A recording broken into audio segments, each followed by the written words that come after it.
आप देख रहे हैं DS4 और मैं हूं आपके साथ विनायक कुमार। झारखंड में प्रधानमंत्री मोदी ने फिर से एक बार बयान दिया, जिसके बाद चर्चा में आ गए, सुर्खियां बटोर रहे और साफ तौर पे सवाल खड़ा कर दिया प्रधानमंत्री ने कि आखिर घुसपैठियों को झारखंड के अंदर कौन बुला रहा है, कौन संरक्षण दे रहा है और इस टाइम देश में सबसे बड़ा खतरा किसके ऊपर है। अब आम जनता से जुड़ेंगे, बातचीत करेंगे कि आखिर भारत के अंदर किस पे खतरा है, किस पे नहीं है, किसे बचना चाहिए और किसे नहीं बचना चाहिए। प्रधानमंत्री नरेंद्र मोदी ने बयान दिया है झारखंड चुनाव को लेकर, कहा है कि देश बहुत बड़े खतरे में है। देखिए, मैं तो एक ही बात कहना चाहूँगा, प्रधानमंत्री जी की कुर्सी खतरे में है।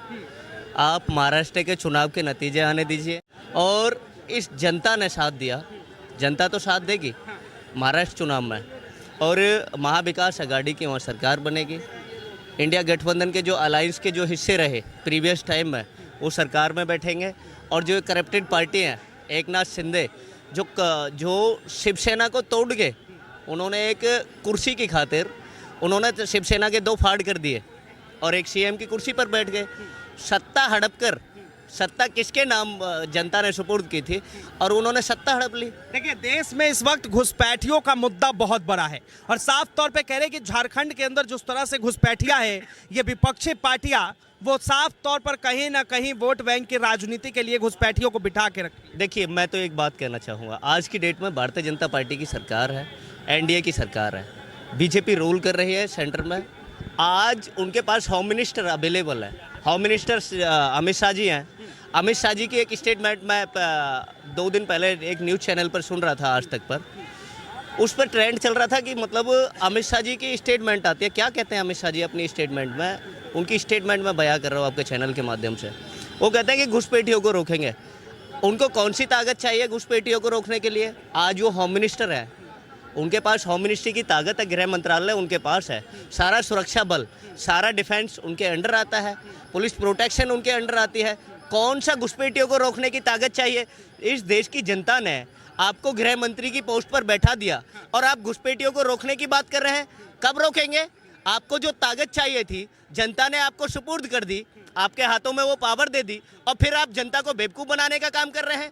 झारखंड का चुनाव चल रहा है, इसलिए आपको घुसपैठिए नजर आ रहे हैं। झारखंड का चुनाव चल रहा है, वह 5,000 पेंशन नजर आ रही है। झारखंड का चुनाव चल रहा है, महाराष्ट्र का चुनाव चल रहा है, वह पेंशन नजर आ रही है। हरियाणा के अंदर आपकी सरकार है, वहाँ चोरी से सरकार बनाई आपने न, 20 से 25 सीटें, वहाँ उनका जब रिजल्ट आउट हुआ। आप बात करें, इसका जवाब कौन देगा? इसका जवाब कौन देगा? चुनाव आयोग को देना चाहिए या फिर प्रधानमंत्री को इसका जवाब? देखिए, चुनाव आयोग को इस चीज की ढिलाई का जो है ये गलत है, ये ढिलाई नहीं बरतनी चाहिए। और जो अगर चुनाव आयोग किसी की दबिश में काम कर रहा है तो हमारा लोकतंत्र खतरे में है, ये श्योरली है। संविधान हमारा खतरे में है, बहुत सारे मुद्दों पर संविधान हमारा खतरे में है। खतरे वाली बात है, ये संविधान को तोड़ना चाहते थे। इनकी प्रीवियस स्टेटमेंट है भारतीय जनता पार्टी की सर्वोसर्वा लीडरशिप की, इनके एक्स स्टेटमेंट आए हुए हैं कि संविधान पुराना हो गया, उसको बदल दो। चाहे वो वक्फ का मामला हो, वक्फ बोर्ड का मामला हो, उसमें आपने देखा टीडीपी के वाइस प्रेसिडेंट वो वक्फ बोर्ड के समर्थन में आ गए। आपने देखा था कल डिबेट चल रहा था, वो जो न्यूज़ चैनल पर चल रहा था, मैं हेडलाइन देख रहा था उनकी कि टीडीपी के वाइस प्रेसिडेंट वक्फ के समर्थन में आ गए। इनकी सरकार तो गिरने वाली है। जेडीयू के नीतीश कुमार जी वक्फ के समर्थन में आने वाले हैं। ये क्या है? फिलहाल नरेंद्र मोदी के भाषण पे आइए। साफ तौर पे प्रधानमंत्री ने कहा है कि बेटी, रोटी, माटी, इन तीनों को बचाने की जिम्मेदारी है हमारी। देखिए, बेटी बचाओ बेटी पढ़ाओ का नारा हम इस देश के अंदर 11 वर्षों से सुन रहे हैं। आज बेटियों का शोषण सर्वोपरि। आपने देखा प्रीवियस गवर्नमेंट में इतना अत्याचार बेटियों के ऊपर नहीं हुआ। आज भारतीय जनता पार्टी की सरकार डबल इंजन की सरकार है। योगी आदित्यनाथ जी कटेंगे और बटेंगे का नारा दे रहे हैं देश के अंदर, और बेटियां देश के अंदर जनता को काटने का काम कर रहे हैं। आपने दैनिक भास्कर का स्टिंग ऑपरेशन देखा, उसके अंदर क्या स्टेटमेंट आई? उसके अंदर एक हेडलाइन छपी और उसमें क्या रिटर्निंग में होता है, क्या लिखा रहता है हेडलाइन पर? यह लिखा होता है कि 2 घंटे तक लॉ एंड ऑर्डर को काम करने के लिए स्टॉपिड किया गया का मतलब वहां जाने की परमिशन नहीं दी गई एडीजी लॉ एंड ऑर्डर को। वहां का जो प्रोटेक्शन था, सुरक्षा बल, उसको प्रेशर आया ऊपर लखनऊ से, उनके प्रोटेक्शन हाई कमान से, कि ताकि जो है मतलब वो रुकें और ये माहौल बिगड़ा जाए। ये आपने देखा। तो काटने और बांटना देखा, लाल मरवा दिया। ये राजनीति का शिकार हुआ है वो जो गोपाल मिश्रा हुआ था।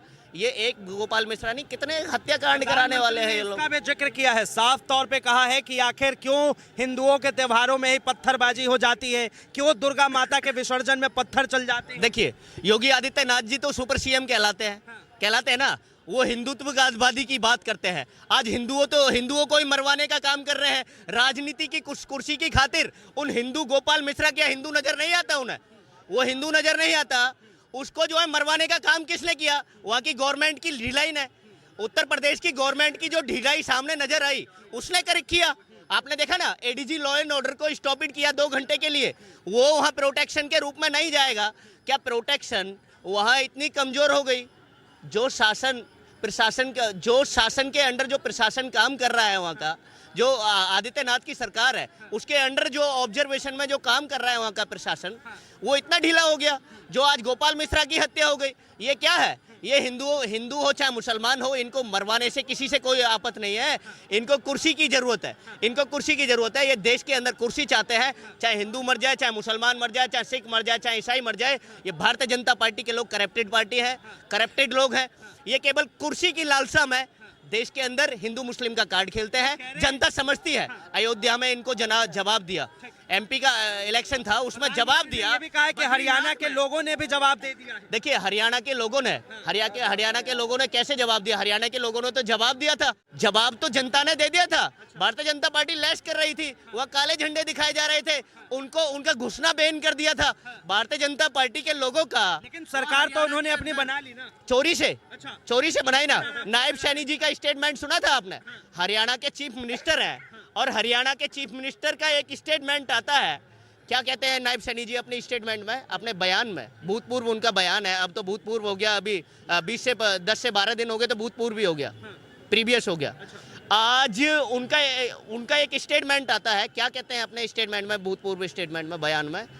उसमें क्या कहा उन्होंने, नायब सैनी जी ने? उन्होंने कहा कि सारी तैयारियां कर ली गई हैं, हम सरकार बना रहे हैं, स्वामदाम दंड भेद के साथ सरकार बना रहे हैं। वो सरकार बना ली ना चोरी से। अच्छा। चोरी से सरकार बना ली। तो बीजेपी ने दावा किया कि झारखंड के अंदर भी हम अपनी सरकार बनाएंगे, तो क्या जीतने के बाद फिर से? तो एक ही बात कहना चाहता हूँ, देश के अंदर आज leader of opposition Rahul Gandhi ji हैं, देश के अंदर यशस्वी भूतपूर्व चीफ मिनिस्टर ऑफ दिल्ली आज अरविंद केजरीवाल जी देश के अंदर है, अच्छी राजनीति करते हैं, डेवलपमेंट की राजनीति करते हैं।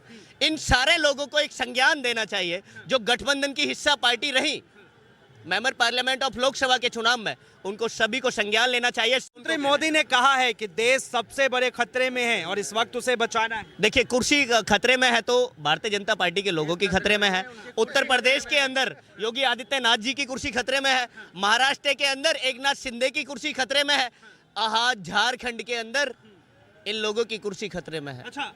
देश के अंदर इंडिया अलायंस की झारखंड में बीजेपी की सरकार आनी चाहिए, उसके बाद घुसपैठियों को यहाँ से भगाएंगे। अच्छा। अमित शाह का बयान आपने सुना होगा कि घुसपैठिए बांग्लादेश से आते हैं, यहाँ पर वहाँ की जो आदिवासी लड़कियां हैं उनसे शादी करते हैं और उसके बाद यहाँ की नागरिकता ले लेते हैं। देखिए, मैं तो एक ही बात कहना चाहूँगा, अमित शाह को कौन सी ताकत चाहिए जो घुसपैठियों को रोकने में नाकाम हो रहे हैं? वो अमित शाह जी को ताकत कौन सी चाहिए? आज उनके पास सर्वोच्च पद है, सर्वोच्च पद पर आसीन है आज अमित शाह जी, और होम मिनिस्ट्री, गृह मंत्रालय उनके पास अवेलेबल है, होम मिनिस्ट्री उनके पास अवेलेबल है, सारा डिफेंस उनके कहने पर काम करता है। आज वो डिफेंस क्या घुसपैठियों को रोकने में नाकाम नजर आ रहा है? अगर नजर आ रहा है, सुनिए, अगर नजर आ रहा है तो कुर्सी पर रहना ही अमित शाह जी का बेकार है। अगर घुसपैठिया वहाँ घुसपैठ कर रहे हैं तो अमित शाह जी को रिजाइन करना चाहिए कुर्सी से, अमित शाह जी को रिजाइन करना चाहिए।